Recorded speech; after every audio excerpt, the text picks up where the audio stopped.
유행하는 패션, 뷰티 스타일은 어느 시대 여성들에게나 대표적인 키워드입니다. 청바지에 흰 티만 입어도 아우라가 남다른 사람은 극히 일부죠. 이런 이유로 해마다 아름다움을 한층 높여주는 이 아이템들이 생겨나고 유행이란 단어의 패션과 뷰티가 따라다닙니다.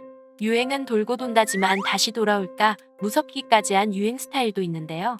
흰 피부를 위해 납성분 화장품을 바르고 개미어리 저리가라로 졸라매던 세계 역사 속 독특하고 기묘한 패션 스타일. 오늘은 죽음도 불사하며 시대를 풍미했던 역사 속 페피들의 놀라운 패션에 대한 호기심입니다. 요즘 화장품은 피부를 위한 기초 화장품부터 색조 화장품까지 그 종류가 다양한데요. 목욕 문화가 발달했던 고대 로마에서도 당나귀 젖을 발효시켜 수분크림을 만들어 사용했습니다. 뿐만 아니라 고메지방에 숯을 섞어 요즘의 마스카라처럼 사용하고 빨간 입술색을 표현하기 위해 포도주 찌꺼기나 붉은 빛의 진흙을 발랐습니다. 이때도 흰 피부가 대세였나 봅니다. 마른 악어똥을 미백 제품으로 얼굴에 발랐다니 말입니다. 흰 피부가 로망인 시대는 또 있었습니다. 르네상스 시대를 맞아 화장 문화도 크게 번성하기 시작했는데요.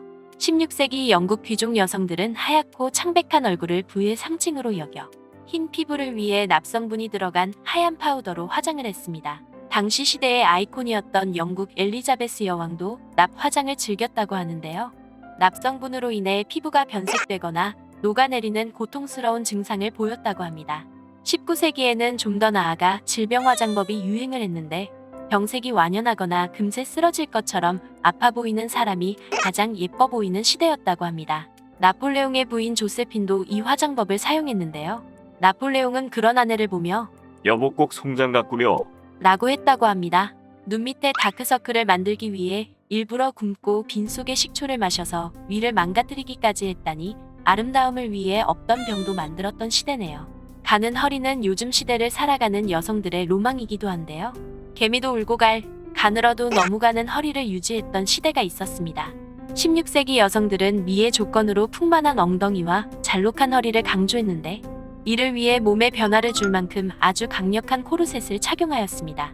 가는 허리에 대한 욕망은 19세기 귀부인들의 허리를 13인치로 만들었고 무리한 코르셋 착용으로 갈비뼈가 부러지거나 장기에 손상을 주어 죽기까지 했다네요. 중세 유럽 여성들의 자료를 보면 풍성해도 너무 풍성한 스커트가 눈에 띄는데요.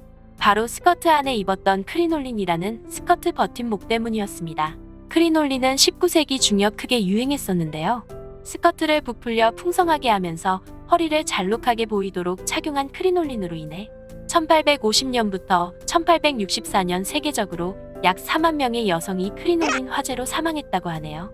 여성이라면 빈약한 가슴 때문에 브래지어에 뽕을 넣어본 경험이 있을 텐데요. 빈약한 가슴도 걱정 없던 시절이 있었습니다.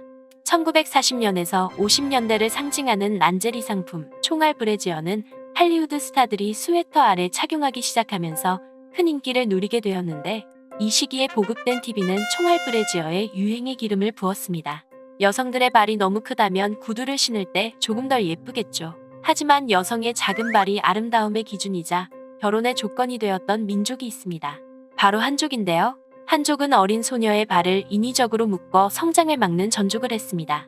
10세기 시작된 전족의 악습은 20세기 초까지 이어지다 사라졌는데 발가락을 부러뜨리거나 피가 통하지 않아 목숨을 잃는 경우도 있었다고 하네요. 패션을 완성하는 데 중요한 헤어스타일은 다양한 유행을 만들어내는데요. 18세기 유럽에서는 머리를 크게 부풀어 올린 빅 헤어스타일이 유행했었습니다. 당시 아름다움과 부의 상징으로 여겨졌던 빅 헤어스타일을 하기 위해 엄청난 비용이 쓰였고 머리 무게로 목이 부러지는 의료사고도 있었다네요. 세상은 넓고 사람은 많죠. 다양한 사람들이 만들어낸 역사 또한 깊습니다. 오랜 역사에 아름답고 싶은 여성들의 욕망은 다양한 패션을 만들어냈는데요.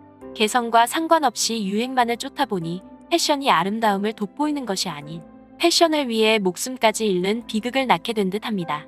공장에서 찍어내는 인형 같은 획일적 아름다움에 목숨 걸기보다 나만의 개성과 매력을 뿜뿜할 수 있는 내면의 아름다움을 좀 더 살펴보는 것이 어떨까요? 지금까지 죽음도 불사하며 시대를 풍미했던 패션에 대한 호기심이었습니다. 호기심이 해결되셨다면 구독, 좋아요 꼭 눌러주세요.